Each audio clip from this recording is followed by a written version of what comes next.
Question. What if the guy that's building the cameras to track your every single move called you a terrorist for simply knowing exactly where those cameras are?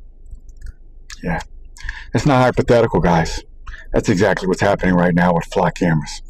So I'm going to need you to sit with this for a second before we go any further, because once you see the hypocrisy, there's no one seeing it.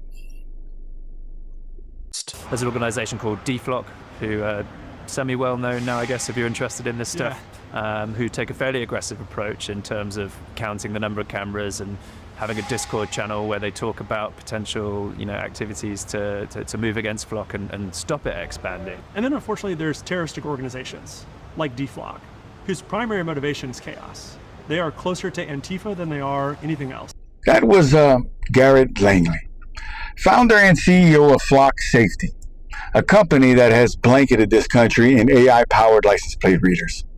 These cameras just don't read your license plate. No. They actually track your patterns, movements, and in some cases audio and Bluetooth signals. Yay! Yeah. You see, they're building a profile of not only where you go, but when you go there. He openly admits this. Here's a screenshot of DFlock, all the Flock camera systems around the country right now. But to your point, we have really three broad buckets of technology. We have devices that detect evidence. So, we mentioned a camera that focuses on car. We have cameras that focus on people. We have gunshot detection. That's really like things that capture that evidence. And then we have AI that decodes it. So one of the problems that we create unintentionally is, well, if you have 100 license plate readers, you now have a lot of information. How do you decode that with AI? And so we have a product we call Freeform that allows you to type in English language heuristics, something like, I'm looking for a Ford F-150 from the 1990s with a racing stripe and rust on the front. And we'll find that car. And then we have a third bucket of software and hardware that is really, how do you deliver and respond faster? So we manufacture drones. So when a 911 call comes in, instead of having to wait for an officer to show up, boom, you click a button, the drone is there in 30 seconds, in 45 seconds. And then a handful of software products that also help deliver that same rapid response. And the time frame on when you think crime will no longer exist? Well, I think the cool part is that it's really a two-step evolution. Like step one is you have to solve crime. So if you look at all of the primary research on the topic, so not my opinion, but what academics have studied. Now, here's where it gets pretty rich for me, okay? Because obviously we have DFlock, right? And all they do, all they do is map out publicly where these cameras already are so that citizens can know they're being watched. That's it. That's the whole operation. A map. And this CEO, this young guy who looks like he just walked out of a fraternity house, called DFlock a terrorist organization. He said that it's closer to Antifa than anything else. Excuse me, what? I need you to pause on that word for a second, okay? Because I've said this before. Hell, I've made videos on this before, and I'm going to keep saying it again, okay? Because it's truth. Antifa literally means anti-fascist. That's the whole word broken down plain and simple. So what he's really saying is whether he realizes it or not, is that being against fascism is somehow a bad thing.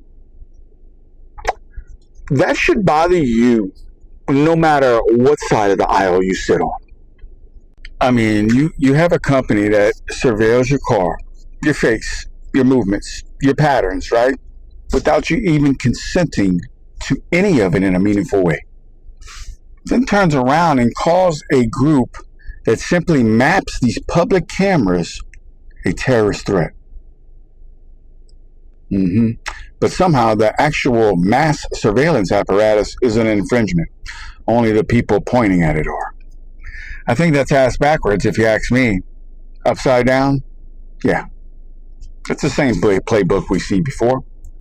They label the watchdog as danger, so nobody looks at the actual danger. And look, this fits into a lot bigger pattern, guys. The same way Maritime Admiralty system still runs the show instead of a true common law process. Yeah. The same way we keep allowing these frameworks to operate that were never actually put to us for our consent. This is the same thing. This flock situation, it's just another brick in the wall. Okay? And it sure as hell is not some grand movie playing out for our entertainment. Okay? So please wake up. I'm saying open your eyes, open your mind, and look at what's actually happening around your town and your city. Because here's the thing, guys. This isn't a left versus right issue. No. This is a you versus the system issue. You see, most people I talk to out there, no matter their politics, race, creed, gender, religion, it doesn't matter. Nobody wants to be tracked block to block just for going to church or going to the grocery store or picking up their kids for that matter, right? So instead of fighting over these labels like Antifa, how about we unite over the actual issue, which is our rights are being quietly stripped away one camera pole at a time. We need unity now. We do not have to agree on every single thing that's out there, okay? But for one, let's agree on one thing, that this flock camera system crap is wrong. And I'm sure most of us out there can agree to that. You know, I'm going to have to get a part 2 to this because there's just a lot of information on this. So why don't you do me a favor? Until then, stay curious, stay enlightened, and always smile. I love y'all. I'll see y'all in the next one. Later. What if enough people say, we're not doing it? Where is their power? There is none. The power of the few is in the acquiescence of the many.